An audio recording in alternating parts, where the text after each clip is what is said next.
magi quam videran stellam sequentes breviam.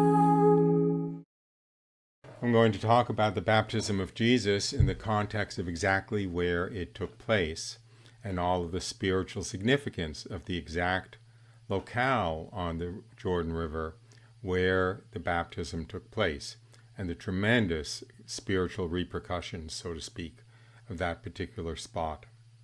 I'm going to give a short talk on the meaning of the place where God ordained Jesus' baptism to take place.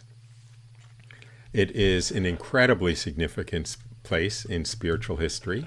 I'm going to suggest today that that place in that illustration, the place where Jesus was baptized in the Jordan, is a wormhole in spiritual space, one world within another world.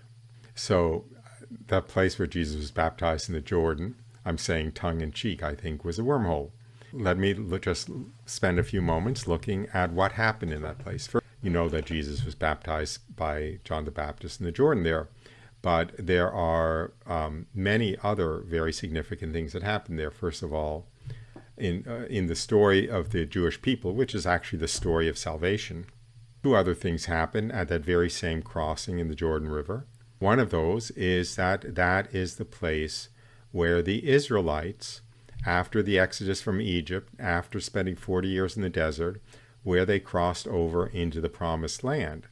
They crossed over at that very same spot. The Lord told Joshua to tell the people to cross over there and to have the procession led by priests carrying the Ark of the Covenant.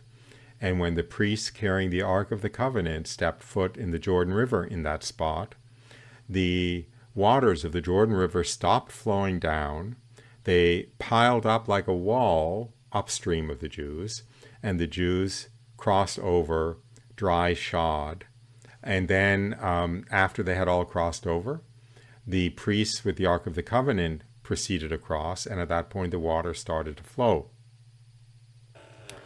I am going to read the story, I guess.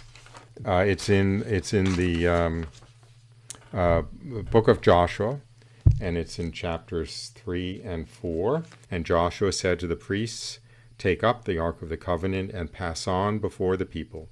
And they took up the Ark of the Covenant and went before the people. And Joshua said, "Hereby you shall know that the living God is among you, and that he will without fail drive out from before you the Canaanites, the Hittites, the Hivites, the Perizzites, the Girgashites, the Amorites, and the Jebusites." And then the Jews crossed over into the promised land. Jesus was baptized at that spot, and Jesus enabled mankind to cross over into the true promised land, heaven, through the waters of baptism.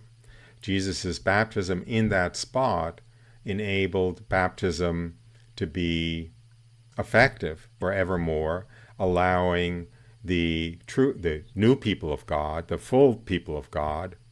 Jesus opened the gates to heaven through baptism for us.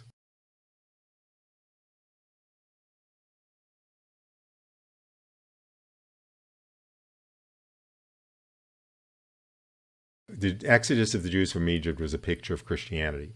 The Jews were in slavery in Egypt under the Pharaoh, picture of the Christians, of all mankind, being slaves of sin under the power of Satan, the Pharaoh being a picture of Satan.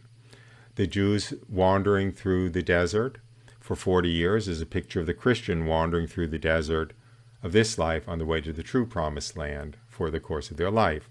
The Jews were freed from the power of Pharaoh by crossing through the waters of the Red Sea. That was a picture of the Christian being freed from the power of Satan by crossing through the waters of baptism. And the Jews finally entered the promised land by crossing through the waters of the Jordan River at the very spot where Jesus inaugurated baptism. So the Jews entering the promised land at that spot was a picture of the Christian entering the promised land through crossing again through the waters of baptism. And